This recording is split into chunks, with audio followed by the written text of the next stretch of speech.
Hello class, today we are starting our fifth chapter of your textbook Snapshot. The chapter's name is Mother's Day by J.B. Priestley. ठीक है, ये जो play है ये एक mother के स्टेटस के बारे में है या पोजीशन के बारे में है एक फैमिली में। मीन्स कि एक फैमिली में एक मदर की, एक लेडी की क्या पोजीशन होनी चाहिए, ये उसके बारे में है। इसमें कैरेक्टर्स हैं मिसेस एनी पियर्सन जो इसमें मदर हैं, George Pearson means Annie Pearson के husband, Doris Pearson, Cyril Pearson ये इन दोनों के चिल्ड्रन हैं, मिसेस फिजरल्ड ये हैं मिसेस पियर्सन की नेबर और फ्रेंड। ठीक है, अब जो सीन है वो हो रहा है लिविंग रूम में of Pearson's house in a London suburb. Means कि लंदन में पियर्सन के हाउस में ये सीन प्ले हो रहा है। ठीक है, लिविंग रूम के अंदर। ठीक है, scene the living room of the Pearson family. Afternoon, it is a comfortably furnished, much lived in room and a small suburban semi-detached villa. If necessary, only one door need be used, but it is better with two. One up left leading to the front door and the stairs, and the other in the right wall leading to the kitchen and the back door. There can be muslin covered window in the left wall and possibly one in the right wall too. The fireplace is assumed to be in the fourth wall. There is a settee upright, an armchair down left and one down right. A small table with two chairs on either side of it stands at the center. Means ये description है Pearson के living room का। ठीक है, कि उनका living room है जो कंफर्टेबली फर्निश्ड है। मीन्स कि बहुत अच्छे से उसमें फर्नीचर को सेटअप किया गया है। ठीक है, एक छोटा सा लिविंग रूम है जो एक सेमी डिटैच्ड विला है। मीन्स कि एक विला मतलब कि एक बंगलो है, उसके अंदर एक ये लिविंग रूम है जो बहुत अच्छे से फर्निश्ड है। ठीक है, इसमें केवल एक डोर की नीड है, लेकिन इसमें कितने डोर हैं? इसमें 2 डोर्स हैं।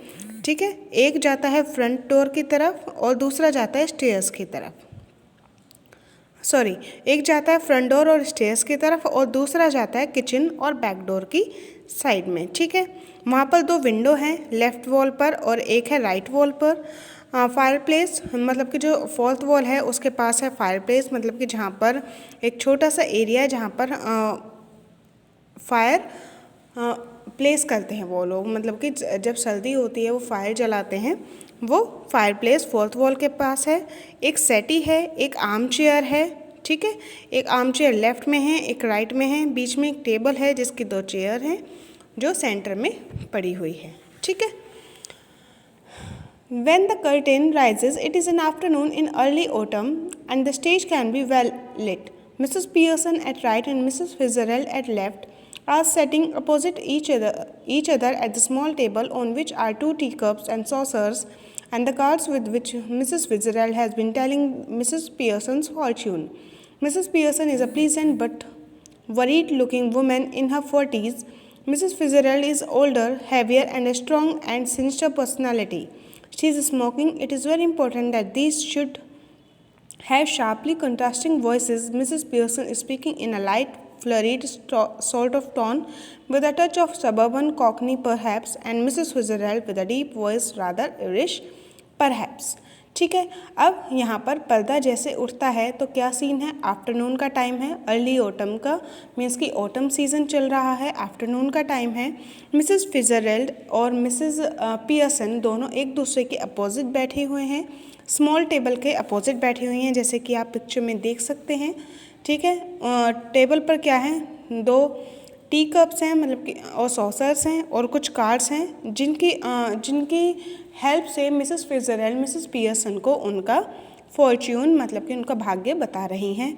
मिसेस पियर्सन एक बहुत ही प्लीजेंट लेडी हैं, लेकिन जो हमेशा चिंतित दिखाई देती हैं। ठीक है, इन हर 40s मतलब कि उनकी जो एज है वो 40s में है। ठीक है, 40 प्लस है।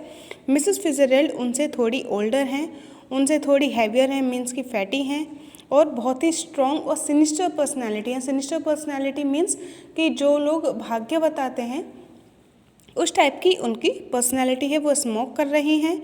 और इन जो दोनों की वॉइसेस है वो बहुत कंट्रास्टिंग है, मीन्स कि मिसेस पियर्सन थोड़ा लो वॉइस में बोलती हैं और जो मिसेस फिtzgerald हैं उनकी थोड़ी डीप वॉइस है और शायद वो थोड़ा सा इरिश लैंग्वेज भी बोलती हैं। आई थिंक आपको यहाँ तक क्लियर हो गया होगा।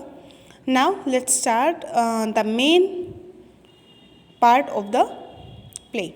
Mrs Fitzgerald collecting up the cards. Mrs Fitzgerald बोलती हैं कार्ड्स को कलेक्ट करते हुए, and that's all I can tell you Mrs Pearson, could be a good fortune, could be a bad one, all depends on yourself, make up your mind and there it is। और यही सब मैं तुम्हें बता सकती हूँ Mrs Pearson, आपका Fortune जो है, आपका भाग्य अच्छा भी हो सकता है और बुरा भी हो सकता है, ये सब कुछ आपके ऊपर डिपेंड करता है। मेकअप योर माइंड, अपना माइंड सेट कीजिए और बस यही है।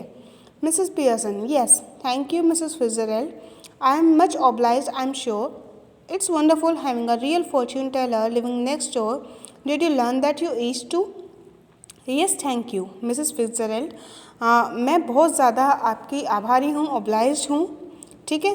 और मुझे बहुत ही अच्छा लग रहा है कि मेरे नेक्स्ट डोर में, मतलब कि मेरे नेबर में इतने अच्छे फॉर्च्यून टेलर रहती हैं। क्या ये आपने ईस्ट में सीखा है? Mrs Fitzgerald, I did, yes, हाँ मैंने ईस्ट में सीखा है। 12 years I had of it with my old man rising to be a lieutenant quarter master.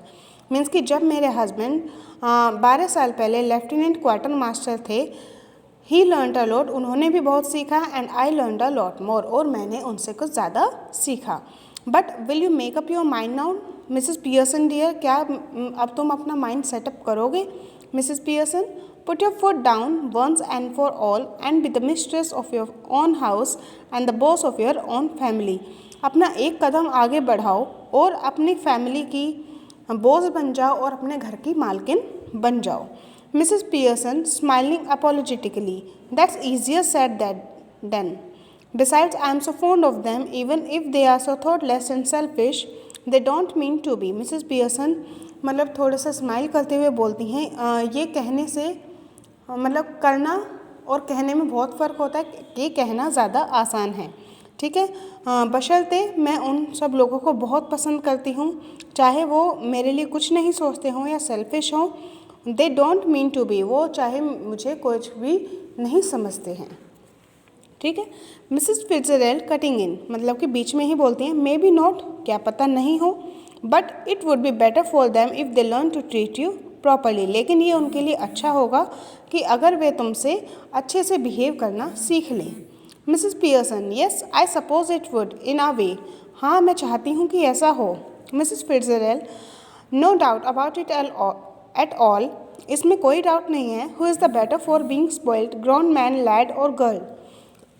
बिगड़ने के लिए कौन अच्छा है, एक ग्रॉन मैन, एक मतलब एडल्ट मैन, एक लड़का या फिर एक लड़की? नोबडी, कोई नहीं। You think it does them good when you run after them all the time, तुम्हें क्या लगता है कि ये उनके लिए अच्छा है कि तुम हमेशा उनके पीछे भागती रहो?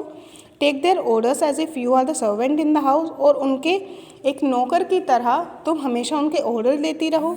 Stay at home every night while they go out enjoying themselves, और तुम हमेशा घर पर रुको जबकि वो लोग बाहर मौज मस्ती करने के लिए जाते हैं। Never in all your life, और तुम्हारी लाइफ में वो कभी भी नहीं होते हैं। It is the ruin of them as well as you, ये केवल उनके लिए नहीं, तुम्हारे लिए भी एक बर्बादी का साइन है। Husband, son, daughter should be taking notice of wives and mothers, not giving them orders on treating them like dirt. जो हस्बैंड होते हैं, सन होते हैं, बेटे होते हैं और बेटियां होती हैं, उन्हें हमेशा अपनी वाइफ का और अपने मदर का ध्यान रखना चाहिए, ना कि केवल उनको एक गंदगी की तरह या फिर उनको एक सर्वेंट की तरह ट्रीट करना चाहिए।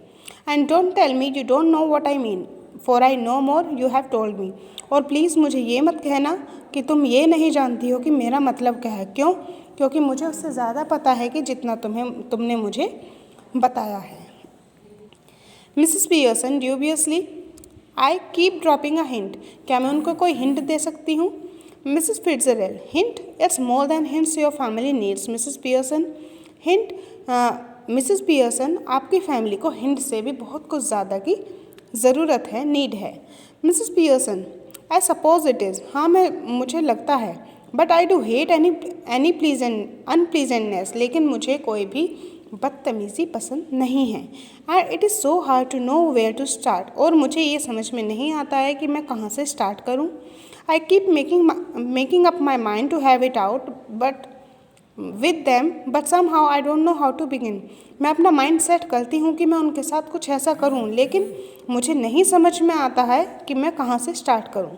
She glances at her watch और एट अ क्लॉक, वो तभी अपनी घड़ी की तरफ देखती है। Oh God gracious, look at the time, nothing ready and they will be home any minute and probably all in a hurry to go out again. हो हे भगवान, देखो टाइम देखो, अभी तक कुछ भी रेडी नहीं हुआ है, वो कभी भी घर पर आते होंगे और दोबारा जाने की जल्दी में होंगे। आई थिंक ये पार्ट आपको समझ में आ गया होगा। हम नेक्स्ट क्लास में नेक्स्ट पार्ट करेंगे, ठीक है। अब अगर इसमें इस वाले पार्ट में आपको कहीं भी कोई भी प्रॉब्लम है then you can ask to me. Thanks for watching.